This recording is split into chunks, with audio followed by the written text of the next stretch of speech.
Hello everyone. I am Dr. Neetu Bharatiya, Associate Professor SRKP Government PG College Kishangarh. आज हम BSc part 3 का inorganic chemistry का topic पढ़ेंगे, metal ligand bonding in transition metal complexes. Transition metal complexes हम इसमें एक central metal ion होता है और उसके चारों तरफ लिगेंड्स होते हैं। तो मेटल और लिगेंड के बीच में किस तरह की बॉन्डिंग होती है वो हम इस चैप्टर में पढ़ेंगे। कॉम्प्लेक्सेस की स्टडी सबसे पहले वर्नर ने करी। वर्नर की जो थ्योरी है वो कोऑर्डिनेशन कंपाउंड्स की या कॉम्प्लेक्सेस की सभी प्रॉपर्टीज को और स्टीरियोकेमिस्ट्री को समझाती है, लेकिन मेटल और लिगेंड में किस तरह का बॉन्ड होता है ये वर्नर की थ्योरी से हम नहीं समझा सकते। तो इस एमएल बॉन्ड की नेचर की स्टडी सबसे पहले करी सिज्विक ने। सिज्विक ने ये बताया कि जो मेटल और लिगेंड के बीच में बॉन्ड होता है वो कोऑर्डिनेट कोवैलेंट बॉन्ड होता है। उपसह संयोजक बंध होता है मेटल और लिगेंड के बीच में। लिगेंड के पास इलेक्ट्रॉन पेयर होता है और ये इलेक्ट्रॉन पेयर लिगेंड मेटल को दे देता है और उपसह संयोजन बंध बन जाता है, जैसा कि अमोनियम में होता है। अमोनियम आयन में अमोनिया अपने का जो नाइट्रोजन है वो अपना लोन पेयर H+ को दे देता है। तो इसी तरह का कोऑर्डिनेट कोवैलेंट बॉन्ड जो है जैसा अमोनियम में होता है वैसा ही मेटल और लिगेंड के बीच में होता है। लेकिन ये थ्योरी फेल हो गई क्योंकि कॉम्प्लेक्स में एक मेटल आयन है और उसके चारों तरफ बहुत सारे लिगेंड्स हैं।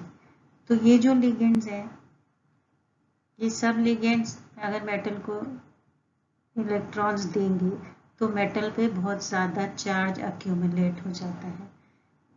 इसलिए ये जो थ्योरी है ये सिज्विक की है, फेल हो गई। नेक्स्ट मॉडर्न अप्रोचेस दी गई मेटल और लिगेंड की बॉन्ड के नेचर के बारे में।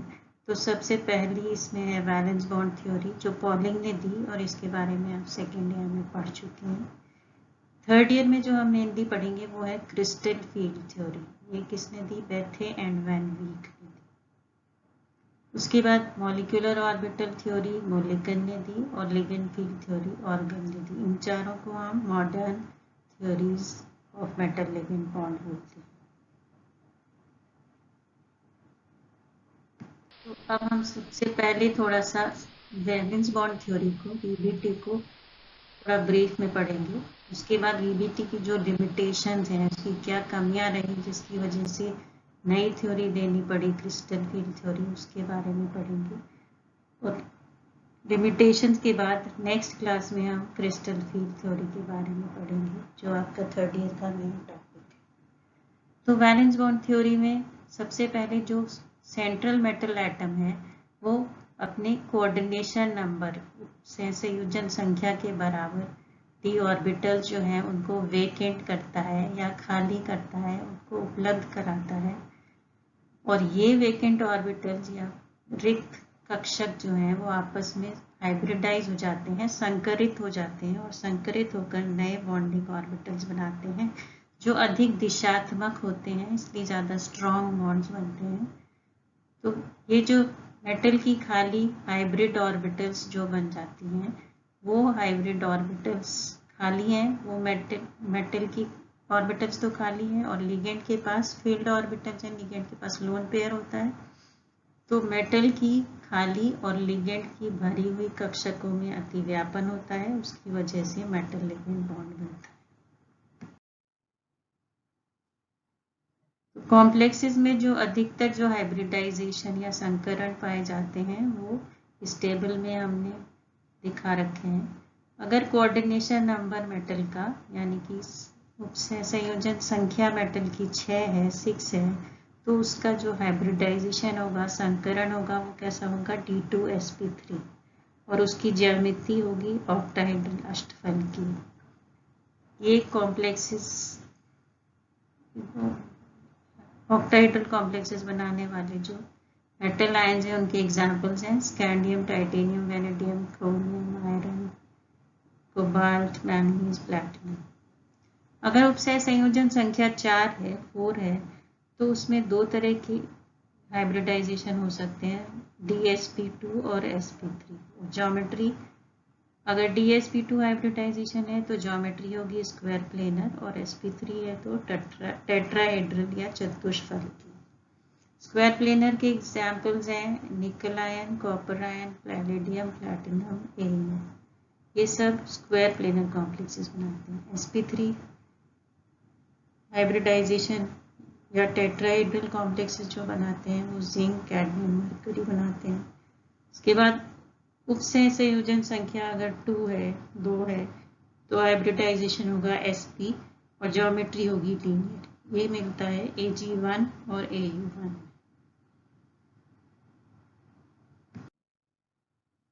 तो मेटल और लिगेंड के बीच में इस तरह का बॉन्ड बनता है,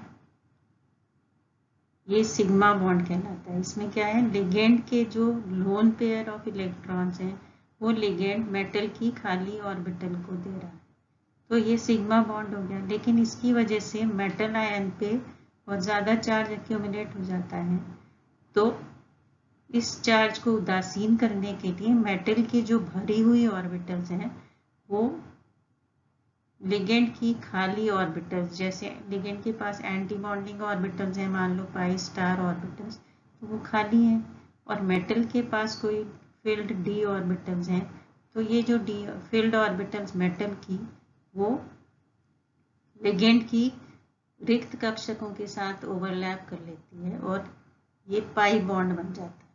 तो इसको हम बैक बॉन्डिंग कहते हैं, क्योंकि सिग्मा बॉन्ड में तो क्या है, लिगेंड मेटल को इलेक्ट्रॉन दे रहा है, और पाई बॉन्ड में मेटल वापस लिगेंड को कुछ इलेक्ट्रॉन्स दे रहा है। इसकी वजह से क्या होता है, थोड़ी सी उदासीनता आ जाती है बॉन्ड में। इसका जो मेटल का एक्सिस नेगेटिव चार्ज उस पर आ रहा था वो थोड़ा सा कम हो जाता है, और उसकी वजह से मेटल लिगेंड बॉन्ड जो है वो ज़्यादा स्ट्रॉन्ग हो जाता है, स्ट्रेंथन हो जाता है।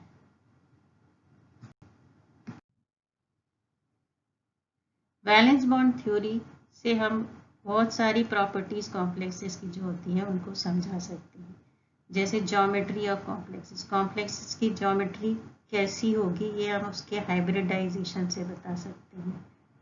अगर DsP2 हाइब्रिडाइजेशन है तो स्क्वायर प्लेनर होगा, D2sp3 है तो ऑक्टाहेड्रल होगा, sp है तो लीनियर होगा।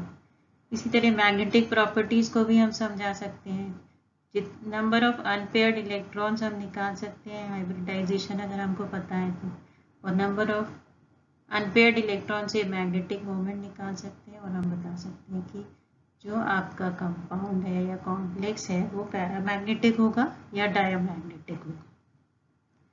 इसी तरह से स्टीरियो केमिस्ट्री ऑफ कॉम्प्लेक्सेस, ये भी हम हाइब्रिडाइजेशन और ज्योमेट्री हमको पता है तो हम स्टीरियो केमिस्ट्री उसकी बता सकते हैं। त्रिविम विन्यास जो है कॉम्प्लेक्सेस का वो उसके बारे में भी PBT अच्छे से एक्सप्लेन करती है। Kinetic study of complexes, complexes की जो काइनेटिक स्टडी है उसको टॉबे ने किया था, उसका अध्ययन। उसने कॉम्प्लेक्सेस की जो लेबिलिटी या इनर्टनेस है, कौन से कॉम्प्लेक्सेस रिएक्टिव होंगे और कौन से इनर्ट होंगे, उसकी स्टडी करी इनर ऑर्बिटल और आउटर ऑर्बिटल कॉम्प्लेक्स के हिसाब से। तो इस तरह से वैलेंस बॉन्ड थ्योरी जो है वो बहुत सारी प्रॉपर्टीज को समझा सकती है, लेकिन फिर भी इसकी कुछ लिमिटेशंस हैं, और इस हमारे लेक्चर का मेन पार्ट जो है वो ये है, limitations of valence bond theory. इसकी क्या सीमाएं हैं, कौन सी प्रॉपर्टीज ऐसी हैं जो वैलेंस बॉन्ड थ्योरी नहीं समझा सकती। तो इसमें सबसे पहले है spectra of transition metal complexes. Transition metal complexes के जो स्पेक्ट्रा होते हैं या जो उनका कलर होता है उसके बारे में हम वैलेंस बॉन्ड थ्योरी से हमें कुछ पता नहीं चलता, क्योंकि स्पेक्ट्रा कब बनता है किसी भी यौगिक का, जब उसमें एक इलेक्ट्रॉन ट्रांजिशन करके या ट्रांजिशन करके दूसरे हायर एनर्जी लेवल में जाता है, एनर्जी एब्जॉर्ब करता है और लोअर एनर्जी लेवल से हायर एनर्जी लेवल में जाता है। लेकिन वैलेंस बॉन्ड थ्योरी में सेंट्रल मेटल एटम जो है कॉम्प्लेक्स का, उसकी केवल उन्हीं कक्षकों के बारे में हम चर्चा करते हैं जो बॉन्ड बनाने के काम आती है, लेकिन जो हायर एनर्जी लेवल्स हैं, उच्च ऊर्जा स्तर हैं जो, उनके बारे में वैलेंस बॉन्ड थ्योरी हमें कुछ नहीं बताती है, उनको कंसिडर नहीं करती। तो अगर हायर एनर्जी लेवल्स नहीं होगा तो इलेक्ट्रॉन का ट्रांजिशन नहीं होगा, इलेक्ट्रॉन एक ऊर्जा स्तर से दूसरे ऊर्जा स्तर में नहीं जा पाएगा, और अगर ऐसा नहीं होगा तो स्पेक्ट्रा पॉसिबल नहीं। तो इसलिए वैलेंस बॉन्ड थ्योरी से हम कॉम्प्लेक्सेस के कलर या उनके स्पेक्ट्रा के बारे में कुछ नहीं बता सकते।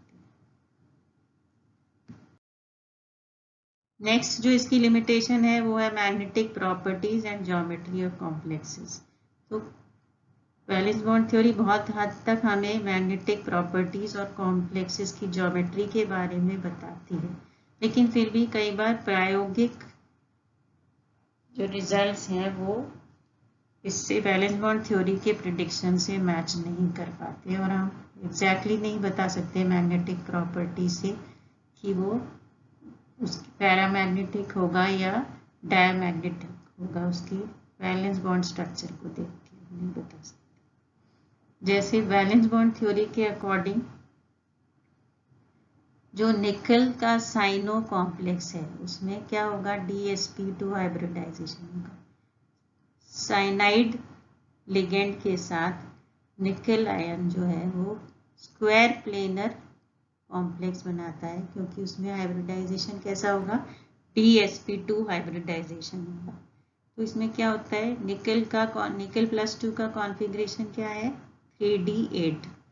तो जो 8 इलेक्ट्रॉन्स हैं निकल के वो पेयर हो गए इन 4 ऑर्बिटल्स में। तो एक हमारे पास d ऑर्बिटल खाली है और s और 2p, ये चारों ऑर्बिटल्स में लिगेंड के इलेक्ट्रॉन्स आ जाते हैं, 4 साइनाइड आयंस के इलेक्ट्रॉन्स आ जाते हैं और उनकी ये आपस में हाइब्रिडाइज हो जाते हैं और DsP2 हाइब्रिडाइजेशन होता है, उसकी वजह से स्क्वायर प्लेनर ज्योमेट्री होती है। इसी तरह से निकल क्लोराइड जो है उसमें ये जो इलेक्ट्रॉन्स हैं इनकी पेयरिंग नहीं होती है, तो 8 इलेक्ट्रॉन्स जो 3d8 इलेक्ट्रॉन्स हैं निकल के, वो उनमें से 3 तो पेयर्ड रहते हैं और ये 2 अनपेयर्ड इलेक्ट्रॉन्स रहते हैं, और जो हाइब्रिडाइजेशन होता है वो sp3 होता है।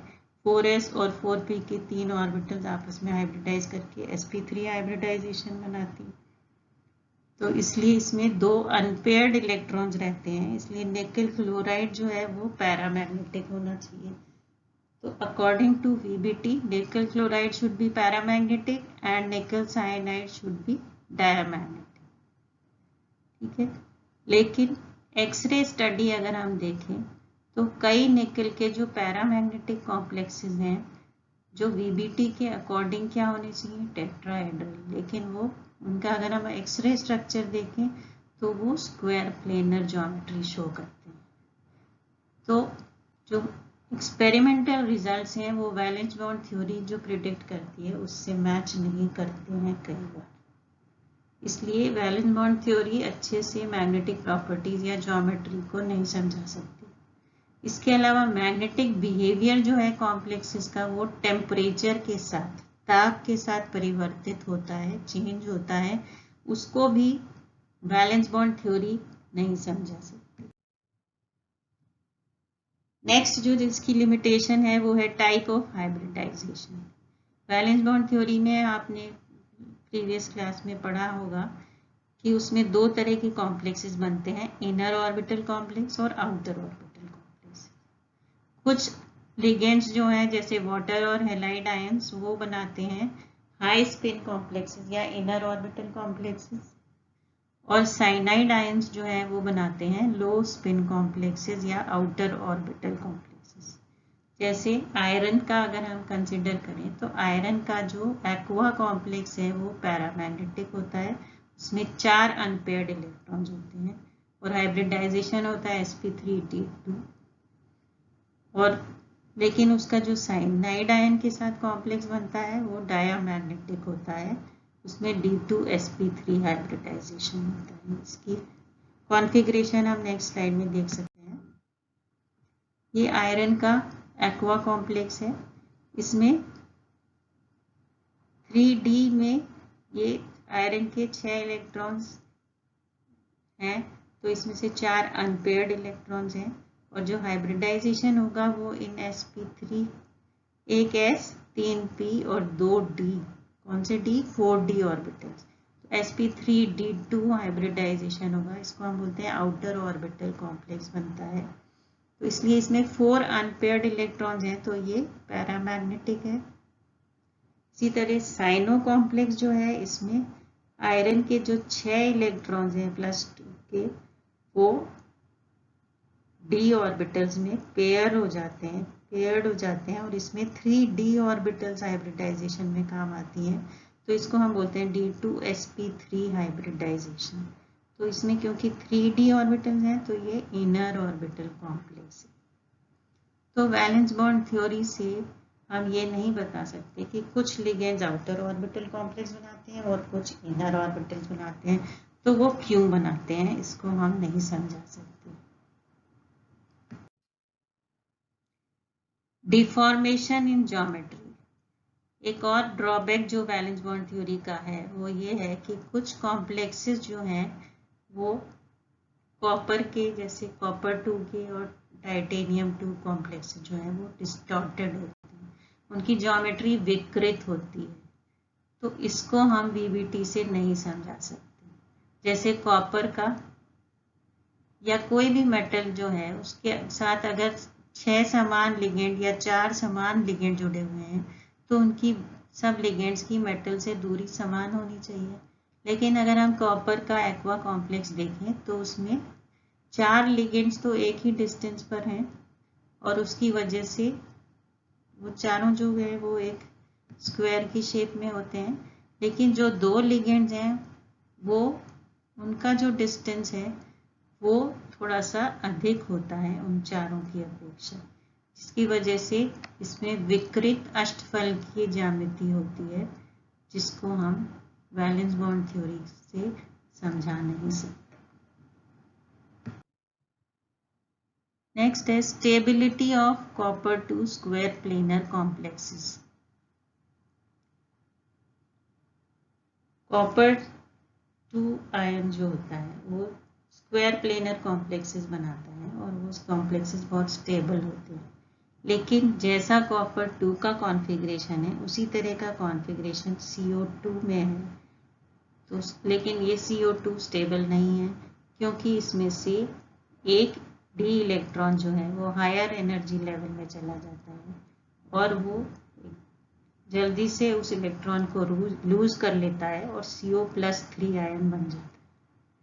इसका कॉन्फ़िगरेशन अगर हम देखें, कोबाल्ट में 3d7 4s2 है, CO+2 में क्या होगा, 4s2 के 2 इलेक्ट्रॉन चले जाएंगे, तो अब इसके पास हो गया 3d7, लेकिन 3d7 में से d की 3 कक्षकों में 6 इलेक्ट्रॉन्स रह जाते हैं जो पेयर हो जाते हैं और एक इलेक्ट्रॉन जो है वो हायर d ऑर्बिटल में यानी कि 4d में चला जाता है। तो अब इसके पास 2d ऑर्बिटल्स बच गए खाली और ये s और p, तो ये सब मिलके d2sp3 हाइब्रिडाइजेशन बनाते हैं, ऑक्टाहेड्रल कॉम्प्लेक्स बनता है। लेकिन ये d1 का 4d का जो एक इलेक्ट्रॉन है इसको ये जल्दी से लूज कर लेता है, इसकी वजह से CO+2 जल्दी से CO+3 में चेंज हो जाता है। तो ये कोबाल्ट का जो +2 कॉम्प्लेक्स है वो कैसा होता है, रिड्यूसिंग एजेंट होते हैं क्योंकि वो जल्दी से इलेक्ट्रॉन लूज कर।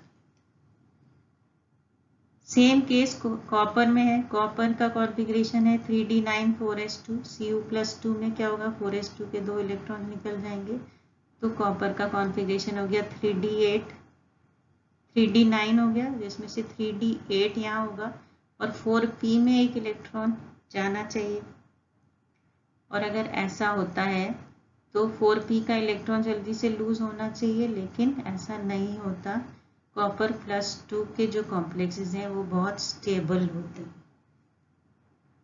तो इस केस में एक इलेक्ट्रॉन का प्रमोशन यहाँ से यहाँ नहीं होता, और अगर इलेक्ट्रॉन का प्रमोशन नहीं होता तो ये सारे 9 इलेक्ट्रॉन्स यहाँ होने चाहिए, और अगर ये यहाँ है तो dsp2 हाइब्रिडाइजेशन पॉसिबल नहीं है, sp3 हाइब्रिडाइजेशन होना चाहिए। तो ये सब चीज़ें जो है इसको भी हम वैलेंस बॉन्ड थ्योरी से एक्सप्लेन नहीं कर सकते कि कॉपर 2 का जो स्क्वायर प्लेनर कॉम्प्लेक्स है वो स्टेबल क्यों होता है।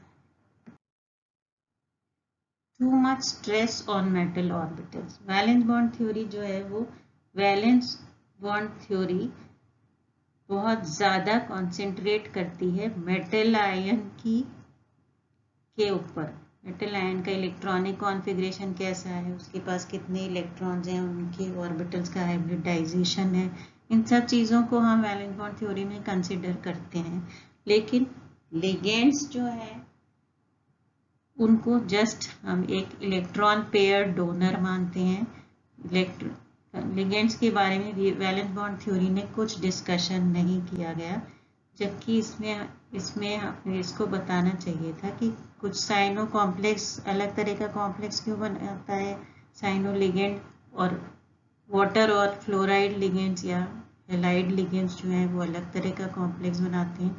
तो लिगेंड्स को भी थोड़ा सा इसको कंसिडर करना चाहिए था, क्यों इनमें डिफरेंस है, क्यों ये अलग अलग तरह के कॉम्प्लेक्सेस बनाते हैं। Next is thermodynamic and kinetic aspects. This is the last limitation valence bond theory की जो हम पढ़ेंगे।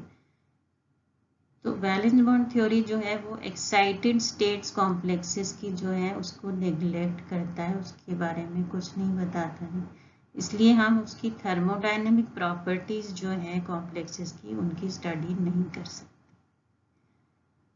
और काइनेटिक स्टडी भी नहीं कर सकते कि काइनेटिकली कुछ कॉम्प्लेक्सेस इनर्ट होते हैं, कुछ लेबाइल होते हैं, जैसे Cr3 और लो स्पिन CO3 ऑक्टाहेड्रल कॉम्प्लेक्सेस जो हैं वो इनर्ट होते हैं, जल्दी से रिएक्ट नहीं करते। तो उसके बारे में हम इस वैलेंस बॉन्ड थ्योरी से नहीं समझा सकते। हालांकि जो आउटर ऑर्बिटल कॉम्प्लेक्सेस हैं वो लेबाइल होते हैं, वो जल्दी से रिएक्ट कर जाते हैं, तो उसको हम समझा सकते हैं, क्योंकि जो एक हायर d ऑर्बिटल में एक इलेक्ट्रॉन होने की वजह से Ml बॉन्ड थोड़ा सा आयनिक कैरेक्टर आ जाता है Ml बॉन्ड में, तो वो जल्दी से बॉन्ड टूट जाता है और बॉन्ड के टूटने की वजह से बॉन्ड डिकम्पोज हो जाता है। लेकिन इसको भी हमारे पास कोई प्रैक्टिकल एविडेंस नहीं है इसको भी एक्सप्लेन करने के लिए। तो ये सब जो पॉइंट्स हैं इनकी वजह से वैलेंस बॉन्ड थ्योरी जो है उसकी कुछ ये सारी लिमिटेशंस को देखते हुए बेथे और वैन वीक ने क्रिस्टल फील्ड थ्योरी दी, जिसको हम नेक्स्ट क्लास में पढ़ेंगे। Thank you.